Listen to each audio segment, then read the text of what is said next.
Welcome to Talk Around Riyadh, the Wheel of Time showcast. I'm your host, Joe Perry, here with my co-hosts, Jen Isgro, Tom Kokoza, and special guest co-host, Brendan Johnston. Jen, how are you today?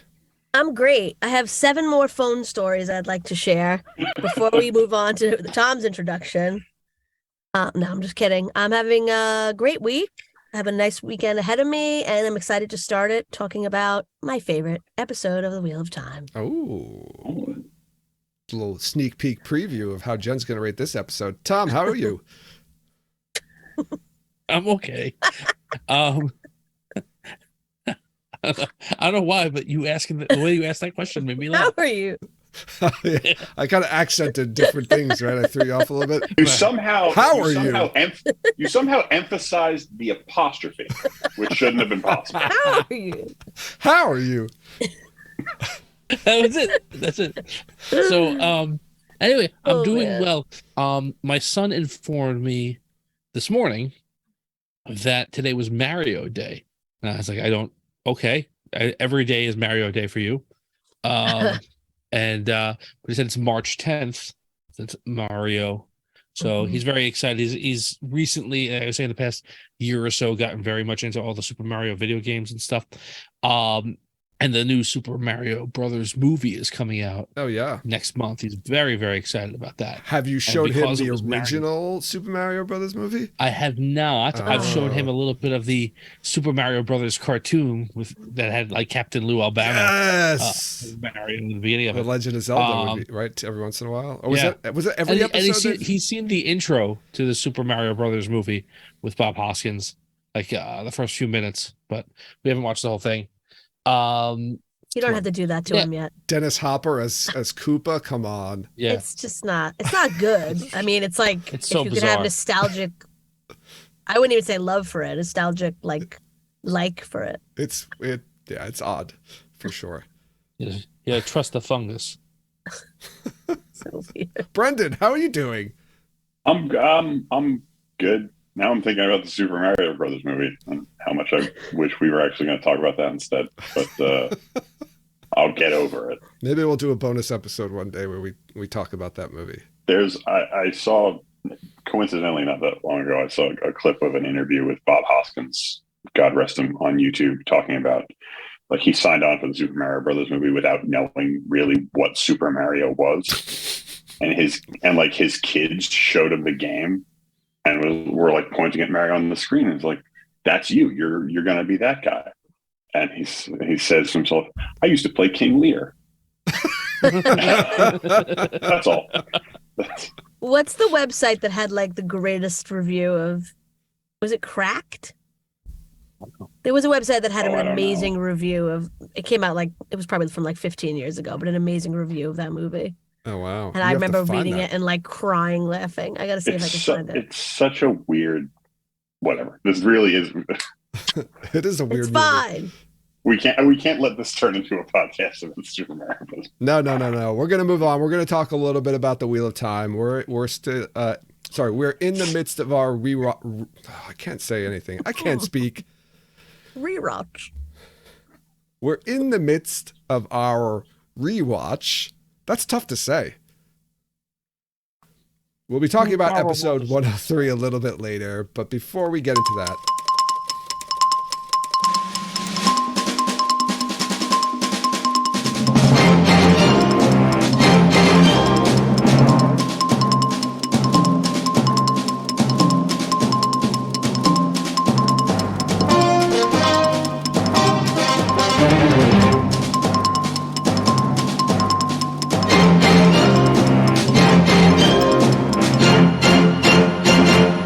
welcome back to another edition of Where's What Origins.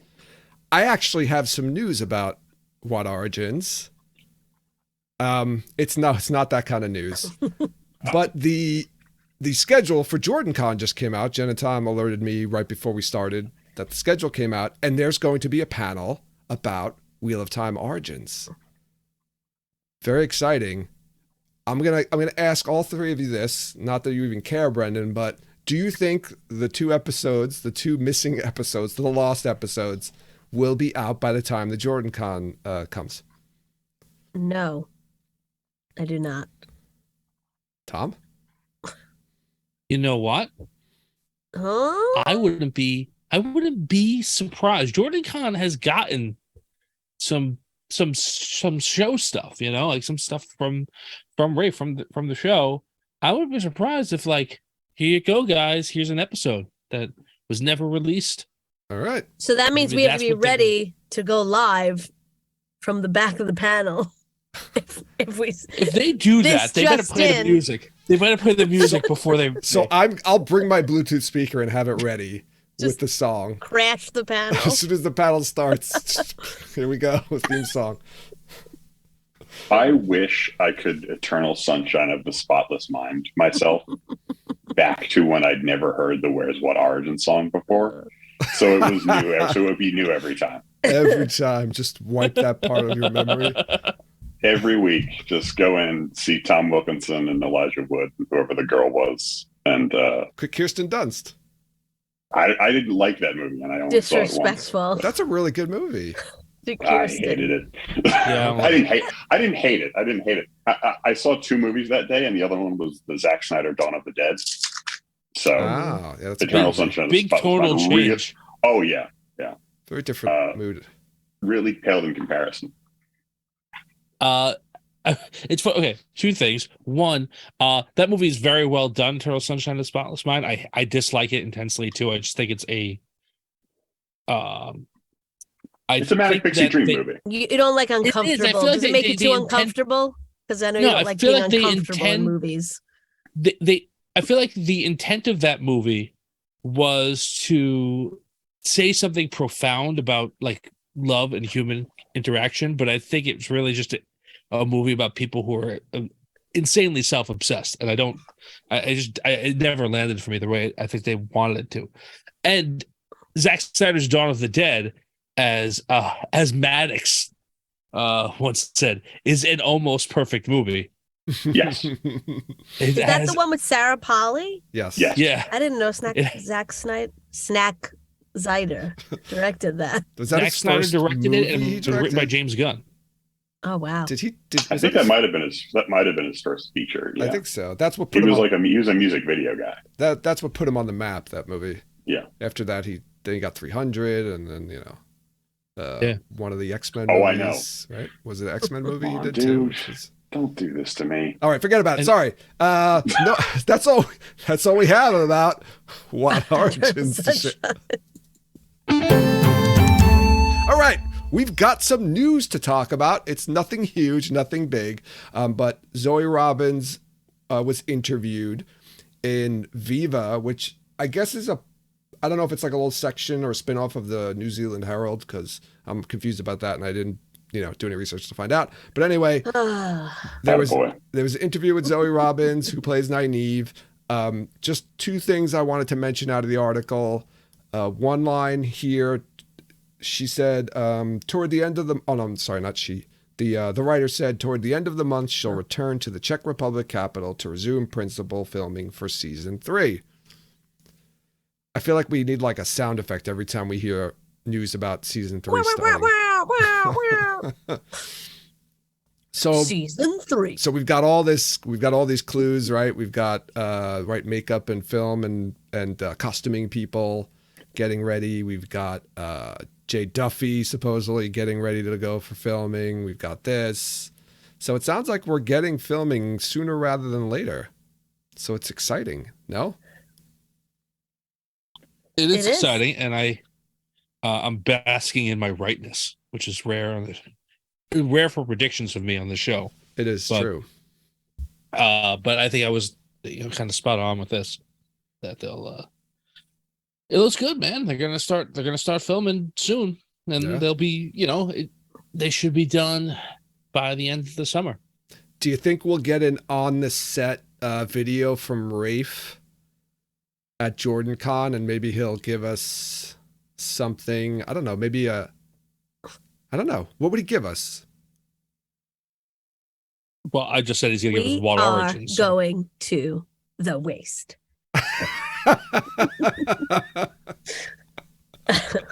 I was thinking about season 2. I was hoping he was going to give us something about season 2. Oh, well, he's not on set for season 2. He's on set for season 3. Well, yeah, I know. Season 2 is like a weird, like, I'm excited for season 3, but I feel like getting excited for season 3 is like forgetting about like season 2 is like over here in the corner, like not out. It's weird. Like, I want to be hyped for season 3, but I keep forgetting there's a whole season like in the can waiting for us to see it. It's Like, like having an early December birthday, right? And you're like, everyone's like getting excited for Christmas. You're like, I'm gonna get some presents soon, or I'm gonna get one present for both. But yeah, I don't know. It's just like that. It's like a chip on my shoulder. Something like I can't get excited about season 3 because I'm like over here thinking about season 2. Yeah, unless they give us Always some interesting casting. in the back of my mind. Yeah, I mean, do we get another casting for a cast member for season 2 release? Do we get how many episode titles? We only had like 1 episode title released, right? Maybe we get an episode title release. Something. I think it would need to be more though. Maybe like a trailer release date or I don't know. What do you think, Brendan? I think the goalposts you guys have for what would be good coming from this production is constantly moving. You're hopeful that at the convention we get a trailer release date. So you hope that in a month they'll tell us when the trailer's going to come out. That's the bar now. The bar's pretty low at this point. We're in the desert because right again, now. I've been checked out of this for like a year. So Do you remember the movie Pootie Tang? And at the beginning, there's the girl. It's a girl that wants to sleep with Pootie Tang, and he throws her out of the apartment. Oh yeah, And then like that's my favorite so part you of gotta the give me movie. something, Yeah, the saucer of milk. and he gets that's it. We just want a saucer of milk. That's all. You just gotta give me something. Gotta give a girl something. All right. The one other line in the article I wanted to bring up is the best kind of reference to her into her mind has been online because there are so many fans that have made videos and there are all these Reddit threads and blog posts. So this was Zoe talking about getting into the character of Nynaeve. So I thought it was fun that she said, oh yeah, the book, but you put the book down. But the most useful thing has been watching YouTube videos and things like that online. I'm sorry. So Amis put the video in chat. Oh. A little gif of him putting out the saucer of milk. We've been derailed by Pootie Tang. We need to post that and just tag like Wheel of Time giving us something. We'll take anything Please. at this point. You gotta give us something. That's a good tweet, Jen. Go do it right now. I don't know if this movie is popular enough. I don't even think it does. I People don't get even it. think it matters. Just of what's happening in there, people Oh will my relate to God. that. So, Anyway, in regards to the quote that you tried to get us what are we to talking about? respond to, Yeah. I do think it's interesting. I think we've talked about this as something that we kind of got a little wind of before, but like obviously the Dusty Wheel does these deep dives. We do deep dives. Other content creators do these like really in-depth, like this is what the character is. This is what the character is about. These are the characters like influences and how we expect it to like be seen and like that's really useful for an actor to be like, okay, like this is like the general understanding of what this character is about. Like these are like the core concepts or whatever, especially in something like this where, as she references, like the books are there and the books are good, but the books aren't what the script is. mm-hmm. Right. And if I get too beholden to book Nynaeve, I may not be like where the show is with Nynaeve. Right. Mm-hmm. So like, but to understand the core concept of the character, like that's something that is more transferable. And I think that, that's cool. I'm glad that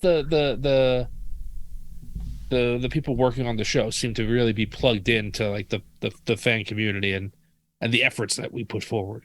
Yeah, pretty cool. I think it's probably nice and easy too, like you said, to have like these kind of short summaries of the character, and then you could watch a bunch of them and then kind of collect all of the common threads that you hear in them, because then you kind of get like, really good understanding of the character and what people like or hate, dislike, whatever about the character. So I thought that was cool.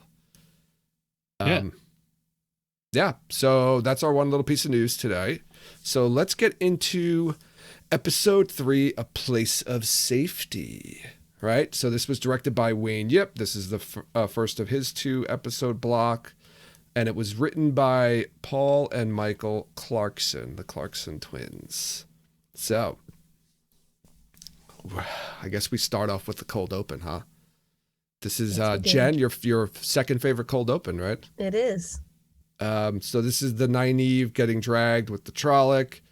Tom, one of your favorite parts in the show with the one Trolloc doubled over, injured, the other Trolloc. And how you doing? The other Trolloc comes over seemingly to check on him, only to kill him and eat his intestines. By the way, the first of twice where somebody's intestines get eaten in this episode. So we'll talk a little bit more about that one this later. This is actually a note that I have for the second time, but I'll mention it here first because I didn't know.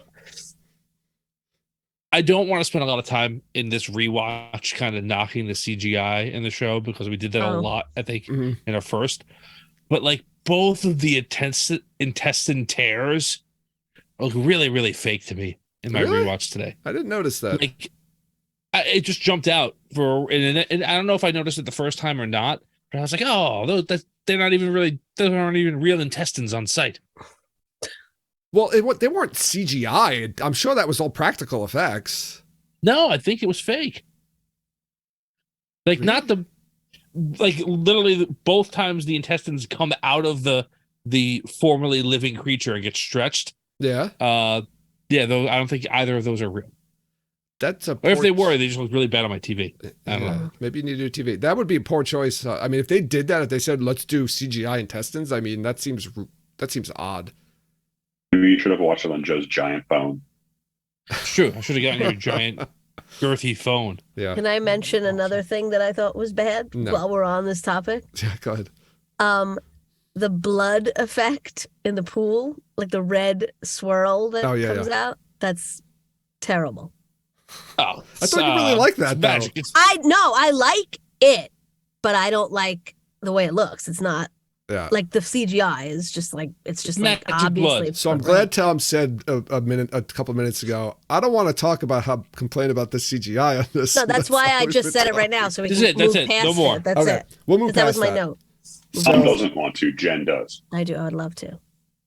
I do wish it. I think that gives us a little Trolloc, a little insight into Trollocs that they're, willing to kill each other if they're really hungry, I guess. What if the second Trolloc said, "Put me out of my misery. I'm dying." Like that is not what happened. Let me be your meal. Let me keep you alive in my death. Not. And they don't like. You don't know what they're saying. You think it was an assisted suicide? I think it was.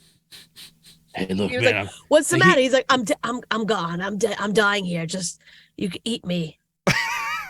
My understanding of the books is that, and maybe this is a misunderstanding, but my understanding of what I've heard you guys talk about the books is that there's like one nice Trolloc. No, there's no nice Trollocs. He just talks. There's one smart nice. Trolloc. Oh, okay. Because it kind of seems to me like you guys really want the Trollocs to deep down be like a benevolent, caring society, at least towards each other. Only one of us does. And they're super not. They're obviously just there, yeah. I do like barely more than beasts. The Trollocs got like a escape from drowning. Oh, we've got another Trolloc side quest, right? Like the trauma that Trolloc has to like live with now, and like he really didn't want to do it. There was a whole conversation. He's dead. He doesn't have to live with anything. Oh, that's right. He's dead. No. If your assisted suicide theory is right, that's true. He doesn't have to deal with the grief ball. He's also dead. Yeah. You don't know what kind of pain that Trolloc was suffering. What kind of emotional pain? Well, that's what it is. That's what left him open to the attack from the tiny human. He was really trying to process what he had just done. He let her kill him. Yeah. He didn't want to deal with It was anymore. another. He felt. Oh God. All right. Let's move on from that. Okay. I just want to say, like, I didn't really notice any, but like, yes, Jen's right. The blood effect of the half, whatever, the fang, it's very obviously an effect, Yeah. but I still think this scene is awesome. No, it is. It's, it's comes out of the water like Martin Sheen, steals the monster's sword, and apparently keeps it for a couple of days. Oh, is that the one she has? Yeah. Yeah. Um, I think that scene's awesome. Yeah, It's also my second favorite cold open, but it is a really cool scene. I noticed too this time again the sound. I've been noticing the sound a lot more, and the Trolloc sounds, like the guttural monstrous roars, and then like mixed with kind of like screeches. Very, very cool and very like horror creepy. I like that a lot. They're very inhuman sounds. It's a good. And I noticed this time the main Trolloc, the one who kills the apparently sick Trolloc, its horns are asymmetrical, which just makes it that much weirder and like unnatural and creepy. Oh, I never noticed that. It's like a really well designed creature. Yeah, Trollocs are really cool. I can't wait to see some more of those guys in season 2. I'll just say this: that the pool scene ends with Nynaeve doing her hair braid flip. Yes, which is my son's favorite part of the entire show. Now he hasn't seen the entire show because he's only 5, but he saw that in, I think it was the second trailer or like one of the commercials for it or whatever, and he's like, "That's the coolest thing I've ever seen." It is one of the coolest things. So we move out of the cold open and we pick up exactly where we left off with Nynaeve and Lan, with Nynaeve with her knife, her newly acquired Trolloc knife at Lan's throat. But it doesn't have like the poison on it? Yeah, you know what's so weird? I didn't even think about that it was the same knife, and then that she's holding that up to his neck and he's like walking into it. Like, go ahead. If he gets nicked with that, he's fucked. Are you sure it's the same knife? I'm starting not to think so. It's got the serrated blade. So she's got a Trolloc poisoned knife up to Lan's throat, and he's like, he dried out. It was washed off. Yeah. It was in the water. Yeah. Okay. But the poison isn't part of the metal. It's literally poison they put on it. Yeah. So that's true. She could have cleaned it off too, I guess. Still, it's dangerous. She could have got an infection. He was trying to kill him, so it didn't really matter. That's true. I love how she called his bluff on that too. And he didn't think she was, which is like the best part of like she made the mistake though, because she had the knife at his throat. If she was going to kill him, you wouldn't pull your arm all the way back to swing at him. You just thrust forward. Wow. So no, you would. She's not a killer. I know it shows her inexperience slicing people in their throats, but that's just another cool thing about Nynaeve. You're getting a lot of these cool little things that she's doing. Two to start the third episode too. Let's see, what do I got here? Oh, Perrin and Pegwayne. Okay, I want to talk about Perrin trying to light the fire. Like, what is going on? Why is he like so? He's like, he's scared. Sounds like he's having rough sex. He's like, I'll get it. I got it. I'm gonna get it.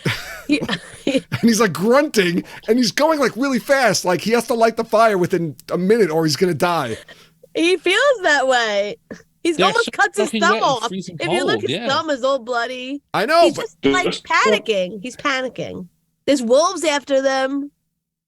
Does he think like like lighting the fire is going to scare the wolves away? Is that what it is? Yeah, he says exactly that. He does? I'll light a fire. It will hold the wolves away. I missed that line. Damn it. Also feeling like extreme guilt for being alone with Egwene right now. Yes. Like, oh, she's dead, and now, me and not that he planned it, but that's like how he probably feels. Like, oh, me and Egwene are now like cuddling by a fire. but I swear I didn't kill my wife on purpose and want to be with Egwene. Like, all these But that thoughts was are probably like, afterwards. That was after the fire was lit. I know. I'm just saying, like, through this whole scene, like, all these, like, thoughts are, and he's like, oh, I have to protect her, and I gotta get this fire, and he can't do it, and the more he can't do it, he's just, like, getting more frantic. And then I think once she lights it, he kind of calms down a little. Yeah, he does. But he's still, like, even when he's like, come over, sit here, you could tell he's still just, like it's like he wants her to, but he feels horrible guilt for Rand, his wife, everything. It's like, I don't know. He just can't, there's, like, a lot going on. I regret not pulling the audio from that actually to play it now, because I'm sure out of context it would sound amazing. You put it as a drop later on. Yeah, maybe later on we'll get that as a drop. I will say, when we first watched the show and they threw the love triangle piece in episode 7, we were all like, what the F is this? But rewatching it now, it is everywhere in this whole, like, it's clear in all these interactions. Like, that was not a, hey, we need to add an extra scene because one of our actors isn't here anymore bit. Maybe that was, like, always an intention. Maybe they had to make that scene longer. Yeah, it could have been different, but yeah, it definitely is in the show. I can't speak for the whole crew, but I don't think our objection to the love triangle revelation was that it came out of nowhere. I think our objection was that it's dumb. I thought it was dumb, like, Brendan. it's like, it's there. I just don't care about it. Yeah. We'll talk about it more when we get to episode 7. I'm sure we'll talk about it at length. Yeah, so we get, so we got the fire going, and finally they calm down, whatever. Good for you guys. Parents cuddling up with Egwene. Still doing a lot of cuddling. You have to watch too the way he looks at her too. But it's kind of weird and creepy as well. We did watch it. No, you know what I mean. Like stare at his That's face. what we're talking about. Yeah. We literally watched it for these exact things. No, I mean you have to focus on his face. I did focus on his face. Okay. That's what I was talking about earlier. All the feelings. The feelings in his face. Okay. Yes, you're talking about the all the face feelings. I want to continue with Perrin and Egwene because I want to talk about Perrin's dream. Yeah, I was going to say, I think this episode is so clearly broken into 3 sections. Yeah. That it almost doesn't make sense to go back and forth. We should just Yeah. Okay. This is our second intestine eating scene that we get in this episode. This is the wolves eating Layla's intestine in Perrin's dream. So this was another thing that made me think that she had been pregnant. There's a lot of focus on her stomach for some reason. Well, that's where he hit her with the axe. That's why she's there with the intestine. All right, I know. But he touched her stomach before everything. Yeah. And they like zoomed in on it. Yeah, they did. And then he hit her in the stomach. And then it's just like a lot of, and then for them to be like, no, I don't know what you mean. She's not, you don't like. Well, did you want the wolf to be like eating a small fetus? No, I'm saying that the people who wrote the show are saying, no, there was not supposed to be any indication that she had been pregnant. Okay. And I think that there is. It's like in a movie where if a girl throws up, she's pregnant. Like no women. Think about a movie where a girl threw up and she wasn't pregnant. It's not The Exorcist. Okay. Other than that, she was pregnant. She had something inside her. She's pregnant with the devil. Yes, but I'm saying it's like that. Like anytime you focus on a stomach, like there's a reason for that. It's almost like red herring imagery. I think they were focusing on their hands. They're trying to distract us. They were focusing on the hands because their 2 hands were together, and they just went down to the stomach. So yeah, we gotta be careful. Yeah, we talked about it a lot. That is 100% like that shorthand for either there is a baby or we can't make babies, right? But like to Jen's point as well, she says, I was like, oh, I was as that scene was starting in my head, I'm like, oh, here we're gonna add to the to the Layla Ibarra word count because I remember Yes. she said something, Nope. but I didn't remember what she said. I know. Oh no, she says the same thing she says in that scene. I know. Oh count. yeah, Do that's you- the same Does Do thing. not you think? count. Do you think they used the same audio clip? They were like, they just put her in and were like, oh, let's make her say something. It's like, it's the only thing we have her saying is I know. So let's just use it again. I mean, she was on set. I don't know. Yeah. But what do you think do you think that's just supposed to be what she had said to him before, or do you think she's saying, I know about something else, or just being creepy? Like, I what is she don't- saying I know about? I don't know. That's why I'm wondering if they I don't literally know. didn't have her and didn't want to bring her back to record a piece She's of audio. in the. Oh, like she wasn't going to say anything. She Yeah. actually doesn't move her mouth, right? It's like in his head. Yeah, So Yeah. they could have put it in it's in later. its- that's what I'm right. saying. I think they might have they might have put it in afterwards. And I that's the only actually thing I'm saying. did want to compare them when I was watching it this morning, but my Wi-Fi crapped out randomly for like 15 minutes, and by the time it came back on, I had to like do other stuff. So, but yeah, I think it's definitely possible that they just like remixed it and played it over again because for whatever reason they did not want that lady to do any acting. I want to see what's on the cutting room floor for her because I bet you there's like a bunch of good scenes that she was in. Yeah, I wonder if I know was purposely like that's the line they wanted to put there. What does that mean? I Is don't it know. trying to be now like it's the guilt. I Now it's the guilt. Like I know, like before it was I know that you love me. Now his brain is saying I know that you love her. Oh. I thought she was saying, I know you killed me. And I was like, yeah, obviously. you Yeah, know, that's you what I were was there. thinking Like, Then I was wondering if it's Balsamon or whatever the man in Yeah. black saying I know you killed her. Well, it's Could be, but, not yeah. him. It's not intentionally him saying that because he doesn't like he's having her say that. And why would like I think Hmm. it's so it's not like a threat to him. Like I know. Wait, you did who's her. And who's having her say that? That's a lot of pronouns in there, but sorry there. Yeah. Like it's not the man. It's not the dark one saying, "I know you killed her" to him. It's not like a threat. Like I know what you did, Perrin Ibarra, because he's not saying it to Perrin. She is. Mhm. But I think that But where aren't Perrin's head is they at- in a dream shard and Balsamon would control yeah, that? but my point is that if the dark one appeared to him and said to him, "I know what you did," that has a different meaning than her saying that, whatever the meaning is, right? It's a different intention to Perrin, right? But given where Perrin's head is at in the scenes prior and the scenes after here, the guilt that he's feeling is a two-pronged guilt. It is guilt that he did this horrible thing and guilt that maybe what my wife was afraid of is true, right? He's And feeling that I do have guilty feelings that for another woman. he's feeling guilty And so- because he's happy that his wife's dead. He's So he not can have happy that Peggy she's Wayne. dead. He's not Like, I happy, think that's but- very crystal clear. He is unhappy all the That is- time. That's true. But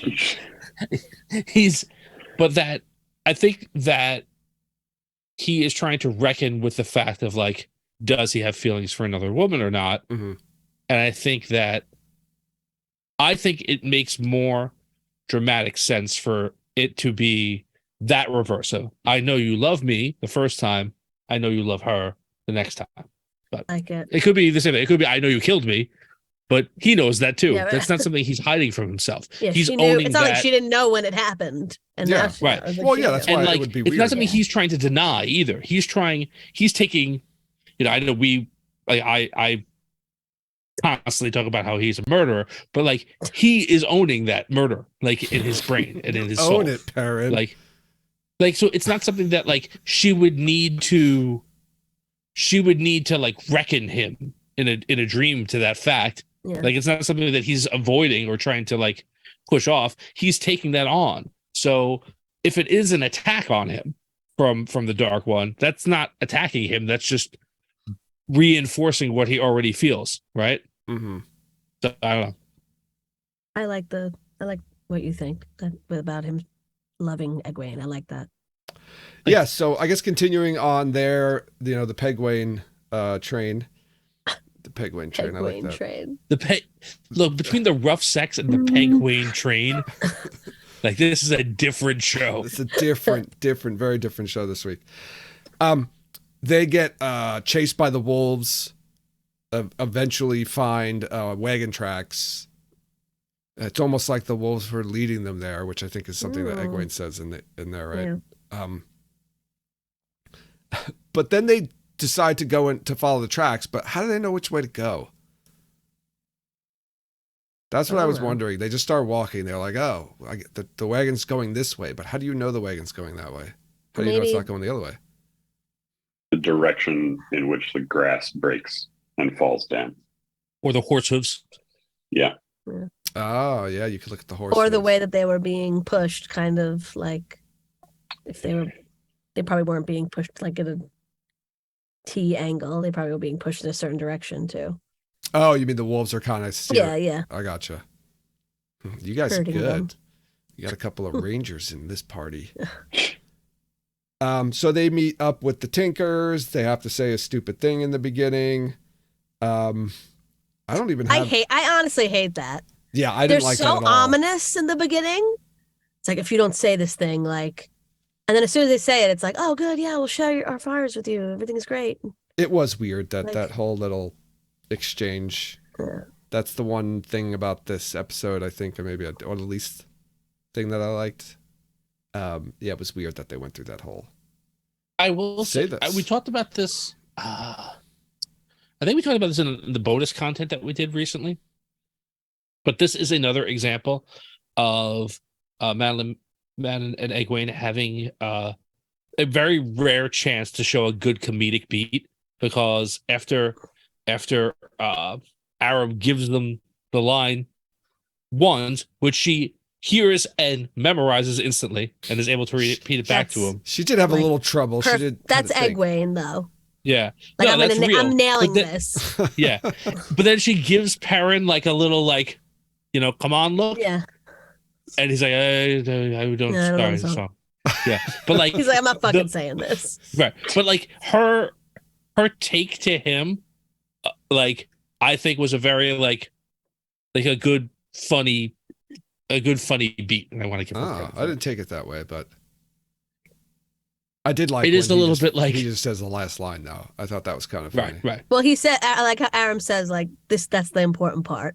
Yeah. When he tells it to her, he's like, that end part's the important part. What happens So if that's what he if they says. didn't say that? What would happen? Right, yeah, I don't know. That's why Nothing. it's, They don't let them in. They Oh, don't let them. They wouldn't let them. Yeah. Yeah. yeah, I don't know. They're so friendly after they say it that it's weird that they would be like, all right, fuck you guys, like, and they just leave them there, like, if they didn't say it. Yeah. I don't know. Tinkers, yeah, nice people. Give them food. That's really all we get of the Tinkers. I think most of the Tinker stuff is in the next episode. Yeah. Yeah. So that's really Perrin and Egwene's storyline for this episode is kind of weak.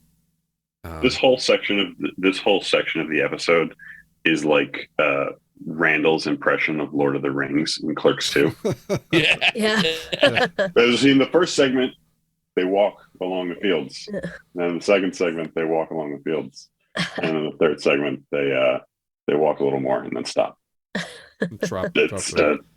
I love that Randall's replay of the Two Towers does include at one point the guy trips and looks. Yes. Oh yeah.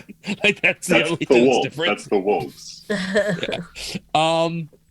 Yeah, no, it's it's a traveling episode. I will say, in rewatching this, I didn't remember how present the wolves were. Oh yeah. That there was like at least one scene where you actually saw them chasing them through like the brambles or whatever. Mhm. Mhm. It's like, oh, there's a lot of wolf action here. A And lot I of do wolf think action. that that's also like at the end of this episode, right before the Tinkers show up, you get a sense that like Perrin has some sort of sensory thing happening Mhm. here. And you also get the sense in knowing what eventually, like where he goes with this, like when she's like, it's like they're leading us here or whatever, he gives her like a guilty look as if he knows that's what it is. He's not only running away from them, he's running away from them, I think, because he is sensing something that he's Oh. trying to avoid. Possible. It's quite possible. I guess jumping back to Nynaeve, Lan, and Moraine. There's not much going on there. We learn. Is this the first mention? There's something huge going on. Well, in the Nynaeve and Lan and Moraine segment, and I hope Tom noticed it because Tom finally got his mortar and pestle. Yes, yes. I actually did, and that's one of the notes I have. Like, that is an appropriate use for a mortar and pestle. Damn right. We get the first. Is this the first mention of the water bond in the show? I think so. Yeah, so we learn a little bit about the water bond, that there's a bond between the water and the Aes Sedai, that they can feel what each other can feel, because Nynaeve puts the poultice on Moraine, but has to that popping of the pops like a whatever she's popping blister is very, very a gross. pus bubble. Yeah, ugh. So yeah, That's some good effects. Yeah, some That good looks real. gruesome effects there. Yeah, there's nothing super noteworthy, I feel like, in this storyline. I mean, there's just some time for Lan and Nynaeve to kind of get to know each other. More, Rosamund's just kind of lying there the most of the episode. I think she grunts. So I'll She just says say, Swan's name. She says Swan's name. Yeah. Swan's name, which if you didn't have the subtitles on, I Right. don't think you would know. No. But Nope. I didn't notice it until today. it is bold to say, I'm going to have the star of my show appear in this episode and be unconscious or semi-conscious almost the entire run of it Yes. and not have any dialogue. And but I do think like Zoe Robinson's third build, right, in the show, I believe. I think Right. so. So yeah, You're right. And this episode is like the beginning of you understanding why, because I feel like it was very apropos that we had that bit of news with her interview beforehand, because I think that this is a showcase episode for her as an actress. Really showing multiple facets of Nynaeve, and really, I think really allowing the audience to understand why Lan may fall in love with her. You know what I thought? Thinking back, I thought they missed an opportunity to, like, there was no explanation of why she came to get them. What do you mean? Like, we Well, know she's she's trying to just get coming the to kids get them, but there was no, like, there wasn't like they didn't talk about like her motive about she doesn't know where they're going or what they're doing. She's just like, I'm going to get them and bring them back, and she doesn't. Yeah, but they don't get into that. She in the scene with Moraine, she was very specific about like her job is to protect the people of the town, and then she like killed a Trolloc, marched back in, saw all the destruction, and they were all gone. And she was like, I'm going to get them. I feel like there's a scene that that was maybe not shot, or like there's a scene that's implied where Nynaeve gets back to town, looks around and says, "Hey, where's Rand and everybody else?" And they tell her where they went, and she's like, "They went where? With who? Nope," and just takes off. Yeah, no, I get that, but I mean, they didn't get into like her, like they didn't argue about it, right? There was no like, she says, "I'm coming to look for them." Doesn't say anything about like what she's going to do when she finds them, that she's going to bring them back. And there's none of that, like, they're coming back with me, and like, no, we need to go to Tarvalon because it's safe if they go back to Trollocs. Like, there was not that conversation didn't happen. Well, Moraine, I don't think that conversation has to happen. Yeah. I don't think that conversation and I talked about this when we talked about the first episode, and it's true here too. Like, Nynaeve's open contempt for Moraine and like everything Moraine stands for is all the explanation you need for what she's doing and why. She came to get the Two Rivers Scooby Gang back because fuck her. That's why. Mm-hmm. Yeah, I guess for no other reason than that. I guess when Moraine's unconscious for the whole episode. I mean, if she were conscious for some portion of the episode, that conversation probably would have happened. Right. And the only reason she doesn't take them back is they're not there. Right. Oh no, I know like, that. And what she doesn't need to. Like, it's like arguing with someone when the manager is right there. Like, why am I going to argue with you, Lan? Like, you don't have any say in this. Yeah. When she wakes up, she's going to find out what's really happening. Yeah. Right. Like, it's Well- not like he's not the person she would argue with in her mind. We'll talk about that, I guess, in the next episode. And they wind up. All right, so then Land goes scouting. He sees some red tents in the distance. So I guess he recognizes them as Aes Sedai camp. Here we go with the tents again. No, this is just no. We're not talking about that. Okay. And then at the end of the episode, yet. they roll up. This is also weird, right? If this is a procession back to Tar-Valon, why are there Aes Sedai like up on cliffs just standing there? Yeah, are they like watching the procession to make sure nobody like But they wouldn't do that. The warders would comes do upon that. them? It's very dramatic. It was overly dramatic for It was me. very dramatic. Yeah. I didn't think you needed Well, it. it's a show, Yeah. guys. No, but I mean, I don't. Sure. It was overly dramatic. Like you didn't need those people there. Or if they would have put warders up there, that would have been cooler. To be honest with you, but they didn't even need them up there. I think Kate Fleetwood, Leandrin rolling up by herself, and you're like, uh-oh. And then you see the procession, and I think one of my favorite lines in the episode, if not my favorite line of the episode, is like, this is again another great like cliffhanger ending, and one of the something that tells you like, oh, this isn't going to be the story that I think it is. When she goes, we captured a man calling himself the Dragon Reborn, and it's like, what? I thought Do one you of think these that- people were the Dragon Reborn. Do you think that Moraine thinks for a second that it's one of them? Like she's worried that they captured. I mean, it's He's clearly I not don't know. 20 It years happens. no, It like happens so before that quickly. he comes up, old. like when she before. first says it. It happens so quickly. I don't think Mhm. there's any chance because like she says it and then he's there. I Yeah. mean, I'm sure like it flashed in her mind that, oh shit, was I wrong about the 20? Like, was everything we were doing wrong? or like, oh shit, this guy's a big liar. Now what? But now Like- that, go ahead. I'm sorry.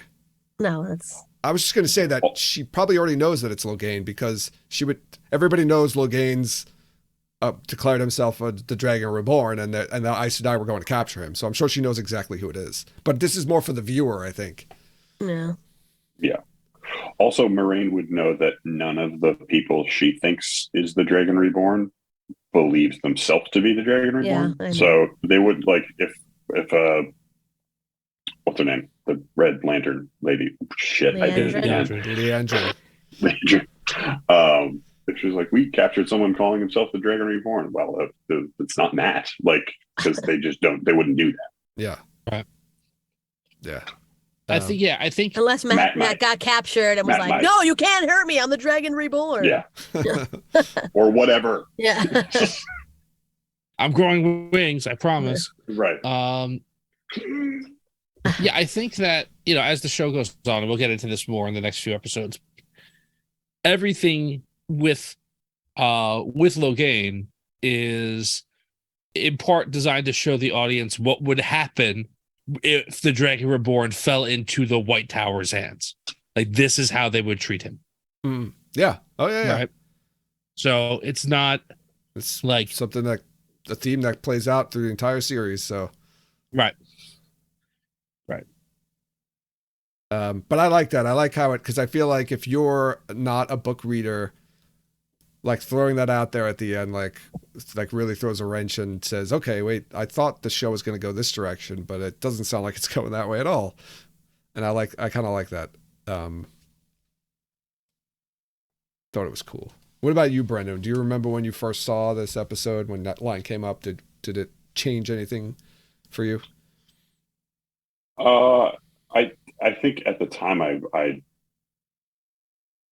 thought it was interesting that they were introducing the possibility, even though I knew enough about the story in advance Mm-hmm.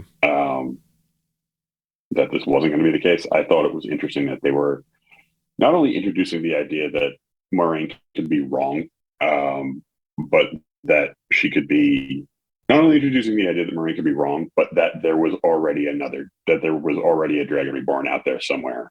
Mm-hmm. And it was a completely different type of person and a completely different context than what we actually got. Again, obviously it didn't pan out that way, and I knew it wasn't going to pan out that way, but I didn't like I'd heard you guys say the name Logain 1,000 times, and I just kept thinking of Wolverine. But Yeah, he was not what I was expecting, and I mean we get more into him in the next episode. So Yeah, we'll get a lot but of Logain in the next episode. who's apparently way too old to be Logain, which you guys were really upset about and didn't mention at all the first time. No, we didn't. Nope. Oh, okay. Because he's good. Yeah, I like Alvaro And Montero. it's He's fine. really good. But yeah. All right, so let's switch on over to probably the A plot line, I'd say, of this episode. Matt and Rand. They deliver some of your favorite lines in this episode. Who was it? You, Tom? That's not how roads work. There's so many great lines, but yes, that's not how roads work is good. The man who walked while a little chilly. Right. Yeah, that the great tale of Matt Cawthon is terrific. That scene, like Matt's like, let's switch coats, and Rand just like laughs, and it's like, your friend is poor and couldn't afford a coat, and you're laughing at him and won't let him borrow your coat for a little while. You're laughing at your friend is cold. Your cold friend in his threadbare sweatshirt. His tattered bathrobe. I also want to just take a step back. In the early scenes when they are now finally, to Brendan's last episode point, kind of clearly establishing the geography and where people are in relation to each other. Yeah, they're so far away from each other already. Yeah, because they show the mountains, right? They're on the mountain, and then when they're on the mountains, the mountains are like in the distance. They're looking at the city, which looks like 100 miles away. By the way, the city. That's how far away it looks. And then, right, so they get the shot of them in the mountains. When they jump back to Parent and Eggway, and they're on like a grassland, but there's mountains in the background, and like, are we to assume that that's where Matt and Rand are, and those mountains way over there? You are, and this is where, while they now have established the geography clearly, this is where the timeline starts to slip away from the view. Yes, because it's this, and we talked. I think we might have talked about this when we first did it, but in the X-ray content, right, which is something that Amazon, that Prime Video does with all the shows, but especially with this one, there's a lot of stuff in there. It starts telling you that these scenes are not happening at the same time, right? While everything is in the same timeline, obviously in the first two episodes, they're days apart from each other. Rand and Matt have just been climbing a mountain for quite some time. Yeah. While this is happening like the morning after, and these are days apart, and it continues to happen. And Rand and Moraine and Land and Nynaeve are on a different timeline, and they don't connect again until they all meet up again. So there's no. It's supposed to take place over like a month or two, right? Like the whole journey. I don't remember how long Tar Valon. the whole thing takes, but yeah, I think it's at least it's supposed to be like at least a month before they all meet up again. And a month. There's a timeline jump at the end of beginning of episode 5. Right. It's like 1 month after all of that. Oh, that's right. Yeah, you're right. Yeah, but like these things, like they're traveling because Nynaeve says, days. Right, Nynaeve says when she tells a story about the old wisdom, she says, right, she walked, and it took her months, right? She says, yeah. So I mean, if they're sticking, and if they're trying to be consistent, then, yeah. And Matt in this is like, he's like, what do you expect to walk to Tar Valon? Like it's a ridiculous thing. Yeah. Yeah, like that's gonna take them months. Yeah. So they find a town. They find a town, Breen Spring. We first get introduced to Dana, the barmaid, and Tom, the gleeman. I didn't notice this, or I didn't make a connection with this until I was watching it today. But Dana's like, best settle down. He's coming out. The gleeman's coming out to do a set. He comes out. He does a 1.5-minute long song, and then he stops, and he's done for the. Is he done for the night? She doesn't say set, does she? She doesn't say set. She just says song. But whatever. He wouldn't come out. That's not how it works. You come out and you play for like a half hour, an hour. You do whatever you do. You don't play one song and then go. Good, man. That's how you do it. That's not how Tom Maryland does it. That's not how Tom Maryland does it. So I have a couple of notes from this. One, I know when we've talked about the show in the time since the show has been on, obviously Dana is a character that resonates strongly with us, and we love her, and she's great. She's just as great watching this now. But oh my God, Tom Maryland shows up, and this show is just immediately better. I think, like it's just. I literally, I was like, he comes in like a wind, and like a wind, he changed everything. Right, which is a line in the book, not about Tom. But I just feel like it's just refreshing to see someone that's so outside of what the show has delineated the characters to be so far. Yeah. And Yeah. And one thing I noticed again that I didn't notice when he is doing his song and everyone is looking at him, Dana is looking at the boys. Oh. Yes. Yeah. I didn't notice that. I was so I didn't notice it until this time, but like everyone's looking straight ahead at him and she's looking off at them. Watching them. I always get stuck on because like there's a lot of words in the song that whether like each phrase ends with an ing word. There's a lot of them, and the way he doesn't say the ing, he says like looking and watching, and like he enunciates it so much that I don't know, I always get caught up in it. It's just something odd that I noticed. That's why he doesn't need to do a second song, man. Everyone's enraptured like that. That's like his third song. She says he's coming back. Yeah. But I figured that's like his second set. Like this is his set, right? You're gonna do a few sets in the night, right? You go to an inn, you're a performer, you do a couple of sets, right? So I figured this was like his second set or whatever. Here's the thing, Joe. Apparently not. Well, no, clearly not. That's not how it works. The people in Breeze Spring want to drink. They don't want to listen to your music all night. Right. Yeah. Maybe this is his encore. Maybe this is like one more song. He's like, all right, I'm going to get a drink. You're saying the people in Breeze Spring don't want to listen to Tom Maryland? Everyone wants to listen to Tom Maryland. He's an every man's man. This isn't a good town. But these are nice people. But he knows how to cater. It's a wretched hive of scum and bilge. He knows how to cater to all sorts. He does. He does a good job. But then they're done after one song and they want to get back to drinking. I don't know why. They look like they wanted more. I don't know why I'm getting so fixated on this. They do want to listen to him, and they listen to him, and they enjoy it, and they pay him. That's how it works here. Yeah. That's what the show is telling us. That's how the show is telling us. They haven't evolved yet. Somebody just needs accept it. Someone's going to come in and change that and start you're the. Yes. I'm the promoter. I'm a third. What if third age played music two promoter. Two songs.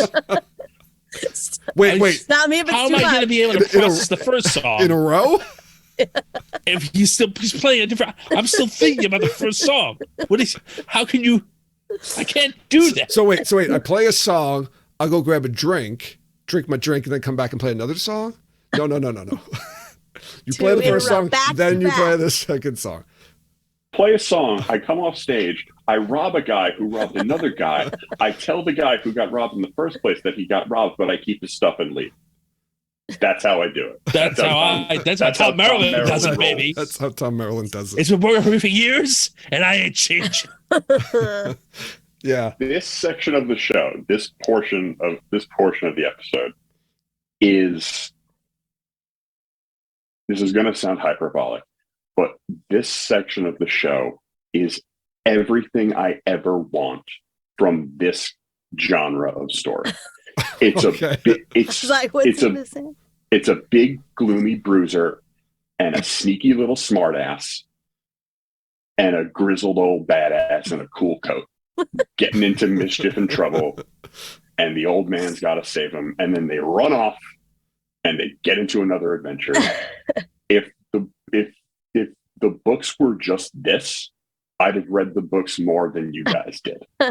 Well, there's a lot, a significant part of the first book with this. I want ever. Actually, no, pull out some chapters for Brent. And just like it's the old badass is like Tom Waits Batman on top of everything else. It's just like Tom Waits Batman. It's like the show is making up for the Perrin and Egwene parts for me. So by doing this. So my favorite part is right. Matt goes back to the hanging Aielman in the cage to go, rob him, and you just you see him like whatever, like, oh, it's almost like a fucking duster at this point, right? I'm sorry, I'm getting so excited. I can't get it out. Right, Tom shows up and you just see like the back of him, and then you hear like the strum of the guitar. The guitar. Oh, good. It was you awesome. see the dagger drop into his hand. Yeah, this is like, I'm like, that, am I watching The Good, the Bad, and the Ugly all of a sudden? What's going on here? It was like, so cool though. It's like Tom. It's not Tom. It's like Rand and Matt wander into Tom's story. Yes. Yeah. Which in essence, so I mean, you're right, Brendan, because this whole book series is them wandering into other stories because they've never been anywhere. So every time they go, they're like going to places that are so different from anything they've ever seen before or been before. They've lived all their life in a small village, like, you know, farms mostly, and now they're going. I mean, this is a fairly big town. Well, maybe not a fairly big town, but it's a big town for them, and they're going to start going into like cities and meet all these different cultures. So you're going to get a lot of that, but you might not like some of the stories they step into though. So I will say this, I think.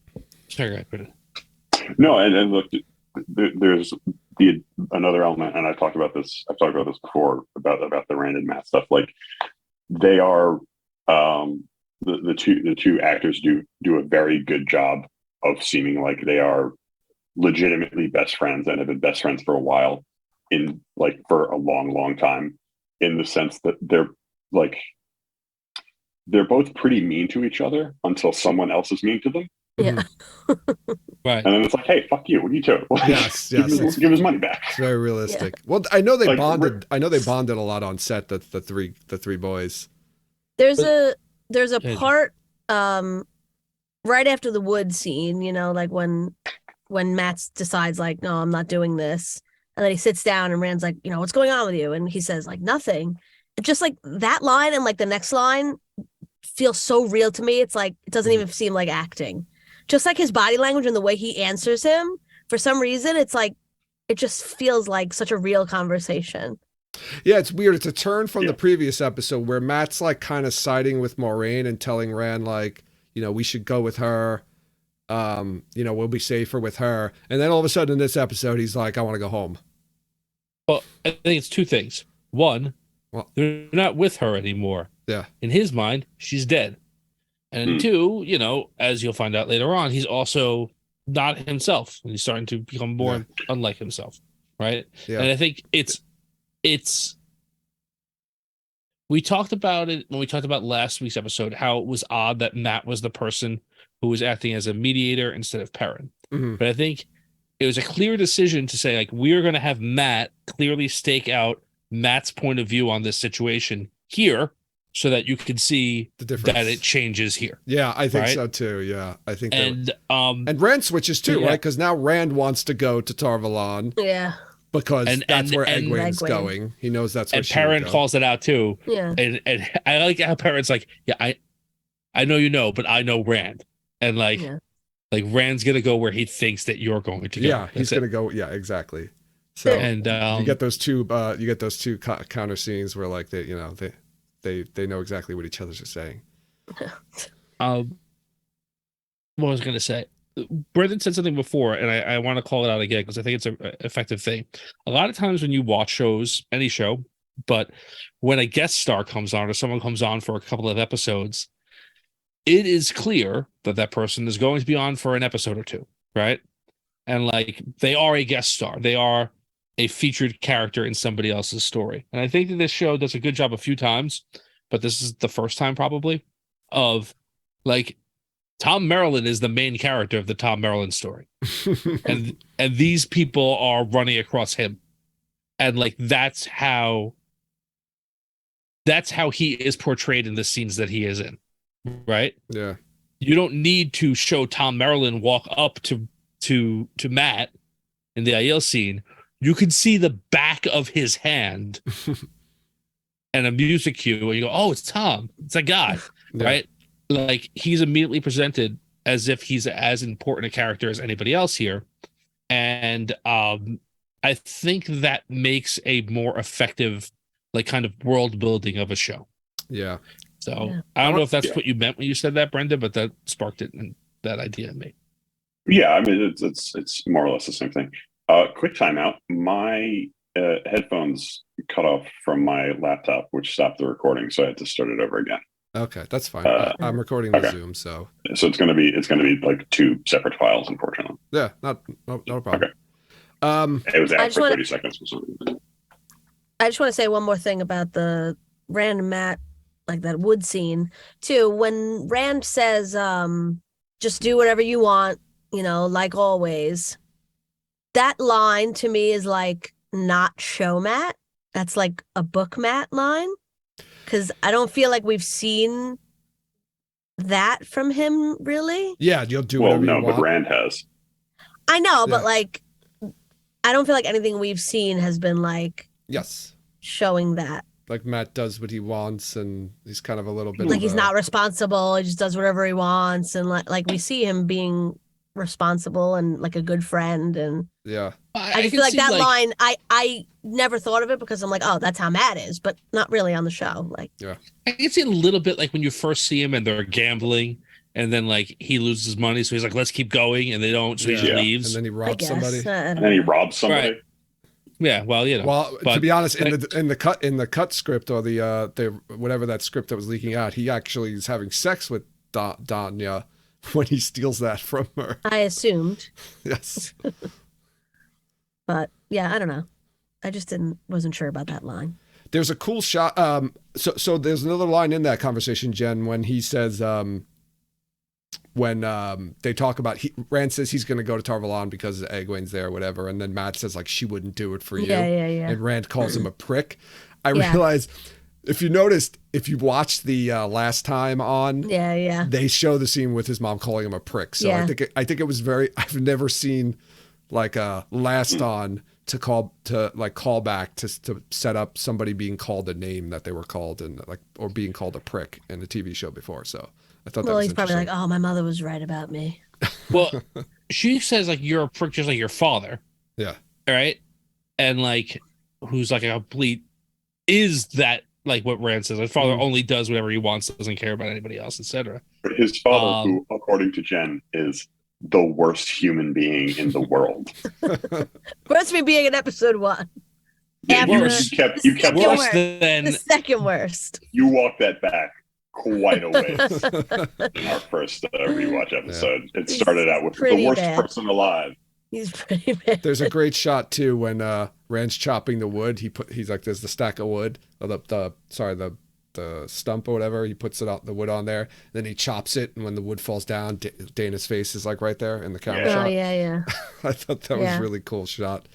She has a conversation with Matt. I guess it's like the first conversation when he doesn't want to chop wood. He goes inside and she's asking him like what he could do and the whole horse trader joke. But she starts talking about like kind of talking about herself and the town and everything like that. Do you think she was being sincere with that conversation? Yes. Yes. Because it feeds right into the reason why she did what she did. No, I'm saying like you don't think she's just like starting to talk them up just because I she mean, wants to keep them there partially, and whatnot. but I think that part of her I think- life is true. Yeah, I think both things can be true. Yeah. I Like, wasn't I saying think she she's was tough. lying. I was just saying, was she Yeah. telling him that to be sincere, or was she telling him that just to keep him Oh, to talk to him, No. find out more Oh, about oh, him? that- I And think part, both. yeah, like- I think both. I mean, she's not trying to she's not like being emotionally open with him for any other reason but to like make sure he sticks around long enough that she Right. can She get doesn't a want him Virgil. to go home. Right, So she's right. Because telling we him find that. out by the end of the episode that she's been working them from the get go. Well, that's why I was Right. wondering. I wasn't sure in this scene if she was working him or not because it sounded very She's working him, sincere, and I yes. didn't know if she knew yet. No, who she they were. knows. No, I She has misunderstood what you were originally saying. She's already got a braid in her hair to make him think Right. that Right. No, not at Right. that time. she doesn't. No, it's when she's talking with Matt at the bar. When she, She doesn't. Not her hair is not braided for the whole show. no, I think her hair is the Is it? same way the whole time, dude. Yeah, Is it? she knew they were coming. Yeah. I thought She she had braids dreams it. I about thought it them. wasn't. I thought her hair wasn't braided in the beginning of the episode, and then it was braided later on. I thought it was. I think she doesn't know who's course. coming in. Holy shit! I didn't Also, even notice. Oh, there's a million people typing. Let's see if we were right. Yeah. Well, I was going to ask. Oh, it's not braided. Yeah, it isn't Aaron's braided. saying. Okay, thank I you. thought I Thank assumed you. it Yes, was. 2 people. Thank you. All right, so it actually makes sense because like I don't think she knew who was gonna come in. So if like Egwene and Perrin came in, she would have had to like switch up her. How much? But now the Rand came in, she braided her hair. How much do you think she knew? Because it's different. Again, it's different from the books, right? In the books, they don't know. They just kind of know what they don't even know what they look like, or not even connecting to know what they everything. look like. She says she dreams about all Yeah, 5 she of sees them. them in a Well, no, Because I know that's like she 5. does. Yeah. Yeah. But she knows names too. Other great Yeah. best friend dialogue is the 2 of them asking asking questions about the different parts of the sentence Yeah. she says. Right? Yes. Yeah. Dream 5? Like, 5. Yeah. Yeah. like Yeah. we're So I gonna was tag kind team of. you to get I was kind of interested on how how she got the names, and like, is that Pat and Fane? Is that what we're saying? Pat Gotta and call Fane from shared the a fade. names. I don't know. No, in her dream, she was no, I think No. think How the dark they one- know? How anyone knows their names? Anyone on the dark side? because he's in visiting the shadow. he's visiting their dreams. Yeah. So he knows who they are. They But just why would he tell know her their names. when I'm dreaming? I don't dream about my name. But he knows who they are to get into their dreams.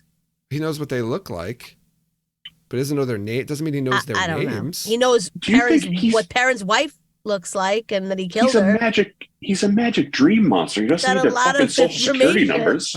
He has a lot. I think he knows their name. I think he knows Okay. exactly who they No, are. I know. I was asking I know how the he books- found them the out. books I is- said Pat and Fane. I Maybe would say Pat don't and know. Fane gave him Pat the and names. Fane.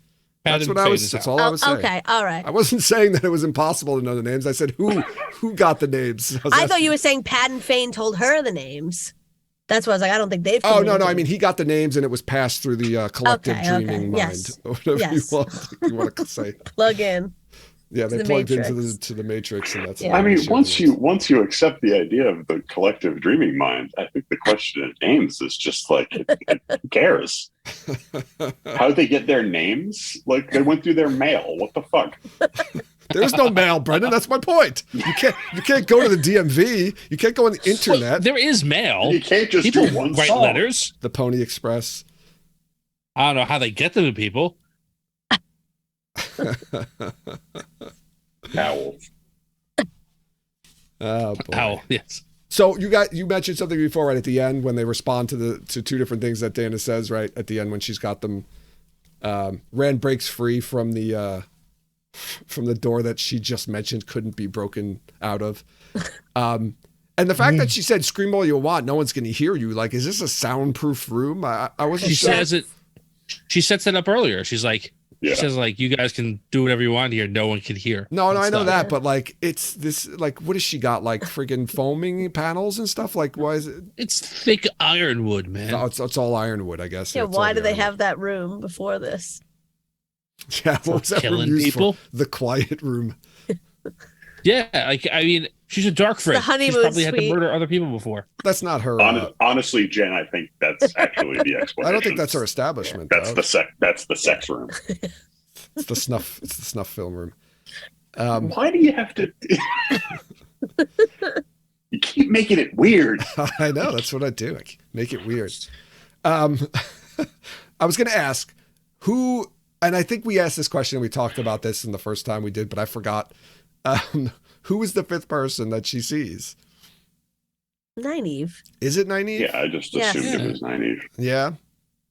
I guess they didn't Yes. know how old Nynaeve was, or they didn't have the same information that Moraine had. That was something I was wondering about actually after watching this or rewatching this episode. Nynaeve's like adopted, right? Nynaeve's not. Yeah. Nynaeve's not from. She wasn't born in the 2 Rivers. She No. was like. Not in the TV show. So maybe. Well, yeah, that's which is. Well, all no, like she wasn't born in Edmonds Field. They don't say she wasn't born in the. Oh, well, no, yeah. there's no There's no Edmonds Field. Edmonds There is Field. no Edmonds Field. There's yeah. only the 2 rivers. Yeah, sorry. But she was from a nearby village, I thought they said. So, like, she was in the area, I think, right? Oh, okay. I think she 'Cause said that, right, in the story? I don't remember. I don't remember, yeah. That's why I'm It was asking. raised by the wisdom. So my point more being like maybe they don't actually know how. Maybe Nynaeve actually isn't that much older than the others. Well, no, they say, right, she's 25 or whatever. I think they established that, and the other ones are 20. But she looks young. The whole idea is she looks young for her age. I think she's just important, but not the Dragon Reborn. Right. I think the dark side knows that she's gonna be important. Right. We get into this, I think, in episode 8 or episode 7, whatever episodes. There were rumors of only 4 Ta'Viren, though, not 5. She's not Ta'Viren. She's not Ta'Viren, but remember, when Min sees them, she has the Fireflies thing, right? Of like, she has the vision of like they all need to be together, whatever, that sort of a thing. She's part of that. And they immediately separate in the next season. Yep. We get the first time, right? Dark friend is used. We learn a new word in this episode, dark friend. Right? I don't know if they say dark friend in the first 2 episodes, but we no, I don't think they did. Yeah, we now got people who are evil too. I love how she says Ishamael. Ishamael, right? Something. Ishamael. Yeah, we get Ishamael, a new name for us, who is possibly the Man in Black. If we connect the dreams to that. And then the only other thing is I have here is when Tom comes in and kills her brilliantly, by the way. I still was surprised after watching it this time. I was like, oh, that's right. She dies right here. When Tom's like, all right, I'm getting out of here. You guys got to come with me. And they're like, what? What do you mean go with you? And he's like, yeah, there's a fade coming. I don't want to be here. We better leave soon. I'm going east. And all of a sudden, Matt's like, East is good. East is good. East is good. Yeah. After talking the whole episode about going home, East is good. But he's going to Rand like, come on, like, it's okay. Yeah, we'll go east. Let's go. Like, he's trying. Just so happened that Tom was going Calm down. Direction. Let's go. Yeah. I just like that. I thought it was funny. Yeah. Call back to that. So, yeah. I like when Tom faces off with Matt in front of the Aiel, and he says something to the effect of like, "You'd be bleeding up before you have a chance to like stick me with that knife," you know. Mm-hmm. And now you know why, because he can throw a knife from like 50 feet away and puncture someone's neck from the back. That's the hard part of the neck. That was like through the hair and the spine. He was like a cowboy shoot, like with like hip shot right in the back of the head. I love it. I love like the sound of people cleaning off their blades on TV shows too. Like, it's always scratching at something else that's metal for some reason. Everything. Yeah. I know. It's just like a cool sound. Yeah. It's probably, it wouldn't surprise me if there's like one metal sword sound effect and it's just being used throughout the history of film. Like a Wilhelm scream. Yeah. It's the same sound over and over again. Anything else in this episode that anyone wants to talk about before we go to our scoring? I just really, really enjoyed the character of Dana. And while I understand why she couldn't be in more of the show, it's kind of a shame. There'll be other Danas. Don't worry. Yeah, I know. I thought it was interesting for a show like this, a story like this, to introduce a villain who has an understandable, if not sympathetic, perspective. Because up to this point, all of the villains have been either monsters or like just overtly awful people. Mm-hmm. Whereas Dana has like Matt's dad. Yeah, but not as bad as Matt's dad. I mean, he's the worst person in the world. Ever. But it's like she doesn't have a point I agree with, but she's got a point. Yeah. If the show, without getting into spoiler of this, if the show I think chooses to do so, I'll leave it with this. So it chooses to do so, there will be more characters with complex motivations in later seasons. Oh, this is not a one-off, right? Right. Yeah. Okay. Yeah, for sure. So. So. Let's pull out the scoring here. Let's start with you, Jen. Out of 5 stars, what do you give episode 3, A Place of Safety? I'm gonna give it a 4.3. What? No, God. That would be point threes. We didn't do that, Lit? We were doing didn't do quarters. We were Quarters. doing Quarters. quarters. We were doing quarters. 2.5. You could go 2.5. 4.25. 4.25. Which rounded up is 4.3. Thank you, Brendan. It's very different when we're averaging it together, though. All right. Make a 4.25. It's huge true. change. I really like it a lot. It's definitely my favorite episode, but that's as high as I'm willing to go, I think. I love your explanation of it, Brendan, as like we're stepping into Tom's story, like they're stepping into Tom's story as opposed to, them. Opposed to him showing up in theirs. Yeah, him showing up in theirs. Yeah. I like it. I mean, this whole sequence with just the random Matt sequence for this episode is brilliant. I love it. It's some of my favorite parts of the entire season. So I'm going to give it a 4.5. Okay. Tom. Okay. So I am going to give this episode a 4.25 as well. It is, in some ways, it is a better episode. Well, not in some ways. In a lot of ways, it's a better episode than last week, which I think I also gave that grade to. But it wasn't as enjoyable a rewatch for me because I didn't find as much new in it as I did in episode 2. So these grades are very much of the moment. And I think that, sorry, Joe just posted pie some of it in our chat. There's a website that goes to 1 million decimal places for pi. No, I didn't know. Why didn't you post the whole thing? I was not going to post the whole thing. I don't know if Discord would let me do that, so I posted literally 3 lines. Sorry, Tom. It's all right. I cut myself off, so it's I think that 4.25 is where I'm sitting on this this episode. Brendan? I'm actually giving it a 5, but it is a 5. It is a a 4 for the Matt and Rand and Tom parts, and a 1 for the Nynaeve and Lan stuff. So then she give it a 3. No. Not a 5. No. He means no. And then 0 and a 0. He's 3. He's 3 episodes. He's three episodes in 1. He's adding them up. That's what he's talking about. That's what I'm doing. And a 0 for the parent and egg white. You're not averaging it. I'm not adding averaging it them. together. I'm adding them up. Okay. And the Pegway train gets a 0. Oh, a 0? Yeah, that's what he's giving it, a 0. It's so fucking boring. Yeah, but it's like it slows down a little. It lets you breathe. Yeah, it does. Don't you like breathing? It gives you a time. No, not that much. There is. I mean, I will. I was. There's a limit. I understand to how much where I you're can coming breathe. from, and I don't want to debate your grade because your grade is your grade, and that's what it is. They do literally get chased by wolves at one part of the story.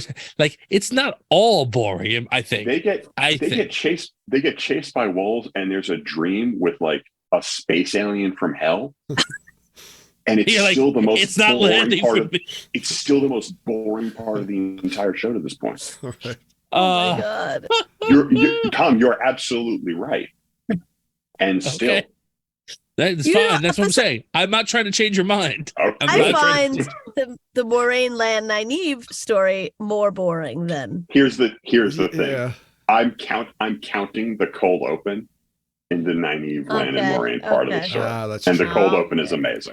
Yes, all right. That's the one. That's where the one comes from. That's where the one is coming from. The continuation of the cliffhanger is also really good. The end, then once the she end wakes up really tied, good. Yeah, it's good. I don't think any of it is bad. And the very end of this. I just feel it's slower than the other. It's acting. This is the acting part. Well, it's Lan and Nynaeve making some connections. So and I think there's necessary. very good, there's very good dialogue there that are that have,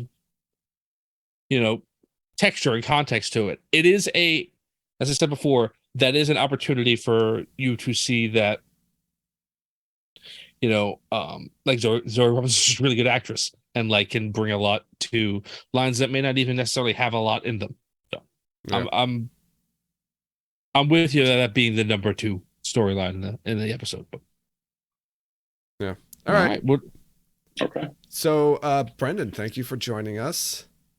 Thus concludes Yeah, the sure. spoiler-free, even though it really wasn't totally spoiler-free, but mostly spoiler-free portion of our episode. We will see you again next weekend. Yes, you will. Should I bother sending you these files, or Yeah, what do send we them. do? Sure, send them to me. Okay. All right. Bye, Thanks, guys. Brendan. Have a good night. Good night. all right, man. Good night. Bye. All right. Spoiler time. I don't have any spoiler Yeah, I notes for don't this either. episode. No, I was actually gonna say like he doesn't have to go. I don't think. Oh, yeah. Let's do spoilers just to make it worth it him leaving. The only other thing, I mean, we talked about it last time, the stone dog, the IL stone dog. So Yeah. I like that little nod to that Rafe threw in there for us. That's cool. Yeah, nothing spoilery that I could think of in here. I mean, I like the talking about the breaking the wheel at the end. Obviously, Dana's little dialogue, so we get a little more about the wheel. And So we don't know at the end of the season that that's Ishamael. now, and We I don't wonder really know anything how about him. non-book readers feel. Like she mentions, she talks about I saw them in my dreams, and then she mentions Ishamael, like. But she doesn't say Ishamael talked to her in a dream. She said Ishamael is the one who Yeah. brought Luz Theron to the Dark One, which What's the again dragon to the dark one? is not what happened in the book. So I don't know if that's going to Well, be. no, I don't and think that's what happens in the series either. And I think that Oh, he he's lied. only he's famous to dark friends. The father of lies. Like- because Yeah. they won, kind of. Well, I mean, it was a draw. Yeah. I mean, Well, there is, right? There is he's responsible for them, Yeah. right? I mean, there are times, right, where he brought the dragon to the dark one, right? And there's been, unlimited, infinite amount of do you turns of the mean? wheel. Yeah. Oh, okay, fine. All right, so let's wrap it up here. I want to shout out our winners again because I haven't heard anything from them. I tried reaching out to them from the YouTube contest, Blindriff and Harlden. I love those fucking names. If you're listening to the show, reach out to us. Our contact information is in the show notes. We would love to mail you some t-shirts. And if, you can't get in touch with us, we're going to have to give them to somebody else, I guess. But we don't want to do that. So reach out to us, please. Also, we mentioned, I think, in the beginning of the episode that the JordanCon schedules are out, the panel schedules. So if you are excited about JordanCon and are going, go check out the panel schedule on their website. I'll put a link to it in the show notes as well. Jen and Tom will be on many panels talking about the television show and all other kinds of cool things. So, yeah. What else do we have here? Do you guys want to talk? Just name the panels that you're on, or if you know them off the top of your head. If not, we'll move on. I don't know the exact names of them, but I'm on the panels for season 1, season 2, and season 3. Oh, there you go. So there you go. And I think Tom and I are on 2 panels together. That is correct. Tom, you're on like a horror one too, right? Yeah. I'm on What Can You Expect in season 2, The Wheel of Time as horror, which is not a show. It's a book one, I think, and then The Wheel of Time season 3 speculation. Yeah. Nice. Yep, so there's a lot of cool people. Yeah. On these panels with us. We have Beta Giad, we have Critter. Yeah. Gus and the Allie. one that Gus Real and- takes. yeah. I saw Jason Denzel. and, Yeah. yeah, it's going to be cool. I want to remind everyone to follow us on social media. You can follow us on Twitter, Instagram, and Facebook. Join us over in Discord to continue the conversation there. This episode will be posted on YouTube, so you can watch the episode over there. Be sure to go to our YouTube page and subscribe. Rate and review us wherever you listen to podcasts, and check out our merchandise and Patreon page. You can support us that way. We've got all kinds of cool things on our merchandise page, and we've got some cool benefits on our Patreon page. Links to all the aforementioned information is included in the show notes to this episode. Last words, Jen and Tom? Should we talk about how we're going to be on Wheel Reads tomorrow? I mean, it'll be over by the time this comes out, but they could watch it on YouTube, right? Yes, we're going to be on Watt of What is Fortune. it? Watt of Fortune? Watt of Fortune. Fortune. Yeah, they can go back and watch it. It'll be on Yes. YouTube. Check it out. It'll be a lot of fun. It's, if you haven't figured it out already, it's Wheel of Fortune, just with Wheel of Time themed clues. So Wheel of Time of Fortune. yeah, Doesn't roll off the tongue. Wheel of Watt of Torture. Fortune is better. Wheel of Torture. Wheel of Torture. Fortune. No. I didn't agree to that last one. Okay. Wheel of Fortuana. Oh, that's there you go. Oh, Spoiler. there we go. All right. Thanks everyone for listening. I just want to, Joe. I want to just give sorry, Joe. I'm gonna wrap it up. I wanted to give a shout out to Rolando Lugo. Oh yeah, rest in passed peace. away, and he was a good friend, and I'll miss him. And I just wanted to, I don't know, have it on the record somewhere. Rest in peace, Lugo. Who is that? He's a coworker Oh, of God. ours. Yeah, he passed Sorry. away. Thanks everyone for listening, and you'll hear us next time.